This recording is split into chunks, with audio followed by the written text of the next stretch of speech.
नमस्कार, SPT news में आपका स्वागत है। पेश है 6 अप्रैल सोमवार दोपहर 3:15 बजे राजस्थान के विभिन्न शहरों की 15 बड़ी खबरें। राजस्थान लोक सेवा आयोग की बहुचर्चित सब इंस्पेक्टर भर्ती परीक्षा 2025 में आज सोमवार 6 अप्रैल को लगातार दूसरे दिन परीक्षा हो रही है। इस दौरान आज अजमेर के एक परीक्षा केंद्र पर खुद आरपीएससी सचिव रामनिवास मेहता पहुंच गए। उन्होंने वहां परीक्षा व्यवस्था का सख्ती से जायजा लिया। व्यवस्था की मुस्तैदी को परखने के लिए उन्होंने खुद अपनी भी जांच करवाई। साथ ही उन्होंने अभ्यर्थियों की सुविधा के लिए भी निर्देश दिए। मेहता ने महिला सुरक्षा कर्मियों से भी परीक्षा से जुड़ी व्यवस्थाओं और अभ्यर्थियों की जांच प्रक्रिया के बारे में जानकारी हासिल की। जयपुर, जोधपुर सहित देश के कई बड़े शहरों में भूजल का स्तर बेहद जोखिमपूर्ण स्थिति में पहुंच गया है।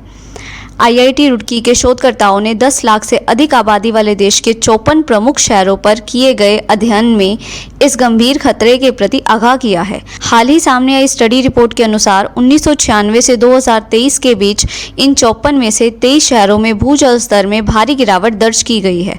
दिल्ली, जयपुर और जोधपुर को बेहद जोखिमपूर्ण श्रेणी में रखा गया है। राजस्थान के पूर्व मुख्यमंत्री अशोक गहलोत ने सोमवार को अपनी चर्चित सोशल मीडिया और सीरीज इंतजार शास्त्र का 15वां चैप्टर रिलीज किया। इस बार उन्होंने जोधपुर के प्रतिष्ठित सुमेर लाइब्रेरी का मुद्दा उठाते हुए एक वीडियो साझा किया है। गहलोत का आरोप है कि कांग्रेस सरकार ने इस लाइब्रेरी को आधुनिक ई लाइब्रेरी बनाने का जो सपना देखा था, उसे भाजपा सरकार अपनी अदूरदर्शिता और नीयत की कमी के कारण कुचल रही है। उन्होंने आरोप लगाया है कि मामूली फंड की कमी दिखाकर एक बड़े प्रोजेक्ट को ठप कर दिया गया है। गहलोत ने तंज कसते हुए पूछा, आखिर भाजपा को शिक्षा और ज्ञान से इतना परहेज क्यों है? प्रधानमंत्री फसल बीमा योजना के तहत किसानों को राहत देने का दावा करने वाली व्यवस्था में जयपुर जिले के चाकसू क्षेत्र के काड़ेदा सहित आसपास के गांवों में बड़ा खेल सामने आया है। किसानों ने खेतों में गेहूं और चने की फसल की बुआई की थी, जबकि फसल बीमा में उनके खेतों में रिकॉर्ड में सरसों का बीमा दर्ज कर दिया गया। ओलावृष्टि और तेज तूफान से फसल खराब होने के बाद जब किसानों ने क्लेम के लिए आवेदन किया तो सच्चाई सामने आते ही उनके होश उड़ गए। किसानों का कहना है कि उन्होंने सहकारी समिति के माध्यम से फसली ऋण लिया था, जिसके साथ ही प्रीमियम काटकर बीमा भी कर दिया गया था। मिडल ईस्ट में बढ़ते तनाव का असर अब साफ तौर पर भारतीय शेयर बाजार, खासकर बैंकिंग सेक्टर पर दिखने लगा है। वैश्विक अनिश्चितता और निवेशकों की सतर्कता के चलते बैंकिंग शेयरों में तेज गिरावट आई है, जिससे इस सेक्टर की मार्केट वैल्यू को बड़ा झटका लगा है। मार्च की शुरुआत से अब तक बैंकिंग सेक्टर को करीब 95 अरब डॉलर का नुकसान हो चुका है। आने वाले दिनों में भारतीय बैंक शेयरों के लिए और भी मुश्किल आने वाली है। राजस्थान में हुई बारिश और ओलावृष्टि के बाद तापमान सामान्य से नीचे बना हुआ है। मौसम ठंडा महसूस किया जा रहा है। मौसम विभाग जयपुर ने 6 से 8 अप्रैल के बीच राज्य के कई जिलों में आंधी, बारिश और ओलावृष्टि की संभावना जताते हुए अलर्ट जारी किया है। मौसम विभाग के अनुसार 7 अप्रैल को पश्चिमी विक्षोभ सक्रिय होने से मौसम में अचानक बदलाव हो सकता है और कुछ जिलों में तेज आंधी, बारिश व ओलावृष्टि देखने को मिल सकती है। हालांकि 9 अप्रैल से मौसम के फिर से सामान्य और शुष्क रहने की संभावना है। घर के बाहर खेल रहा 5 साल का बच्चा करंट से झुलस गया। बच्चे को ट्रांसफार्मर के बिजली तारों से झटका लगा और जमीन पर गिर गया। बच्चे को तिजारा हॉस्पिटल ले जाया गया, जहां से अलवर रेफर किया गया। हादसा तिजारा थाना क्षेत्र के गांव ढाकपुरी गांव में रविवार शाम का है। ढाकपुरी गांव निवासी मुख्यातर का बेटा अयान के घर के बाहर खेल रहा था। इस दौरान घर के पास लगे 11,000 केवी के विद्युत ट्रांसफार्मर की अर्थिंग का तार जमीन पर खुला पड़ा हुआ था। खेलते खेलते बच्चा तार के संपर्क में आ गया और करंट से झुलस गया। शिक्षा मंदिर कहे जाने वाले स्कूलों में अभिभावकों पर आर्थिक बोझ बढ़ने की शिकायत सामने आ रही है। केंद्रीय माध्यमिक शिक्षा बोर्ड के द्वारा इस वर्ष शुरू की गई कक्षा 10वीं की द्वितीय बोर्ड परीक्षा को कुछ निजी स्कूलों द्वारा कथित तौर पर वसूली का माध्यम बनाया जा रहा है। मीडिया रिपोर्ट्स के अनुसार राजस्थान में कुछ निजी विद्यालय छात्र छात्राओं से लिस्ट ऑफ कैंडिडेट भरने के नाम पर 3 माह की ट्यूशन की फीस मांग रहे हैं। मामला सीबीएसई के संज्ञान में आते ही बोर्ड ने इसे गंभीरता से लेते हुए संबंधित स्कूलों को इस प्रथा को तुरंत बंद करने के निर्देश दिए हैं। राजस्थान में चल रही सब इंस्पेक्टर भर्ती परीक्षा को सुचारू रूप से कराने के लिए सरकार ने विशेष दिशा निर्देश जारी किए थे। इन निर्देशों का मकसद परीक्षार्थियों को किसी भी प्रकार की असुविधा से बचाना था। लेकिन राजस्थान रोडवेज के कुछ बस चालक इन सरकारी निर्देशों को खुलेआम नज़रअंदाज करते नजर आ रहे हैं।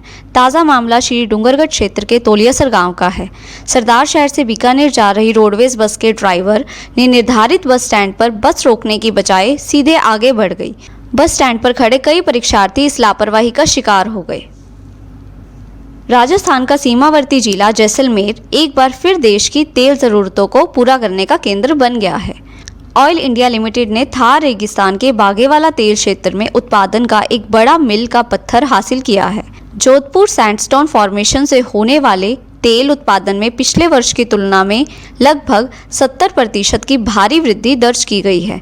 यहां दैनिक उत्पादन 705 बैरल से बढ़कर अब 1202 बैरल प्रतिदिन के रिकॉर्ड स्तर पर पहुंच गया है। जैसलमेर के बागेवाला फील्ड में निकाले जाने वाला यह कच्चा तेल एक लंबी यात्रा तय करता है। अमेरिका ईरान के बीच बढ़ते तनाव और मिडल ईस्ट में बिगड़ते हालात का असर अब भारत के पारंपरिक खाद्य उद्योगों पर भी साफ दिखाई देने लगा है। खास तौर पर राजस्थान के बीकानेर का प्रसिद्ध नमकीन उद्योग इस वैश्विक संकट की चपेट में आ गया है। बीकानेरी भुजिया, पापड़ और मसालों के निर्यात में भारी बाधाएं सामने आ रही हैं, जिससे व्यापारियों की चिंता बढ़ गई है। जम्मू श्रीनगर नेशनल हाईवे भारी भूस्खलन की वजह से पूरी तरह थम गया है। आज सोमवार सुबह करीब 3 बजे करोल ब्रिज और चंद्रकोट के बीच पहाड़ों से भारी पत्थर गिरने और मिट्टी खिसकने की खबर है। इससे सड़क के दोनों तरफ का रास्ता ब्लॉक हो गया है। दोनों तरफ की गाड़ियां जहां की तहां रुकी हुई हैं। यातायात विभाग के अधिकारियों ने बताया कि राष्ट्रीय राजमार्ग पर वाहनों की आवाजाही दोनों दिशाओं में रोक दी गई है, जम्मू से श्रीनगर की और इसके विपरीत भी, क्योंकि भूस्खलन और पत्थर गिरने से करोल पुल और चंद्रकोट के बीच दोनों सड़कें बंद हो गई हैं। पश्चिम एशिया में जारी युद्ध की लपटें अब धार्मिक आयोजनों की रसोई तक पहुंचने लगी हैं। भीलवाड़ा में 8 अप्रैल से होने वाली प्रख्यात कथावाचक पंडित प्रदीप मिश्रा की शिव महापुराण कथा पर पड़ा है। गैस सिलेंडरों की किल्लत को देखते हुए आयोजन समिति ने बड़ा फैसला लिया है। यह संभवतः पहला मौका है जब पंडित मिश्रा की इतनी बड़ी कथा में कमर्शियल गैस सिलेंडरों का उपयोग नहीं किया जाएगा। मिट्टी की भट्टियां तैयार की गई हैं, जिस पर 20,000 श्रद्धालुओं के लिए सात्विक भोजन तैयार होगा। चूरू मेडिकल कॉलेज के प्रिंसिपल डॉक्टर MM पुकार ने खुद PPE किट पहनकर मधुमक्खियों के छत्ते हटाए। इस दौरान करीब 5 घंटे में कड़ी मशक्कत के बाद कॉलेज बिल्डिंग से 7 बड़े मधुमक्खियों के छत्ते हटाए गए। मेडिकल कॉलेज बिल्डिंग में बने इन छत्तों के कारण छात्रों पर बड़े हमले का खतरा मंडरा रहा था। 2 दिन पहले रात में एक सिक्योरिटी गार्ड पर भी मधुमक्खियों ने हमला किया था, जिससे उसकी तबीयत बिगड़ गई थी। नया शैक्षणिक सत्र शुरू होते ही निजी स्कूलों द्वारा किताबों और यूनिफॉर्म के नाम पर अभिभावकों की जेब काटने के खेल पर अब लगाम लगने वाली है।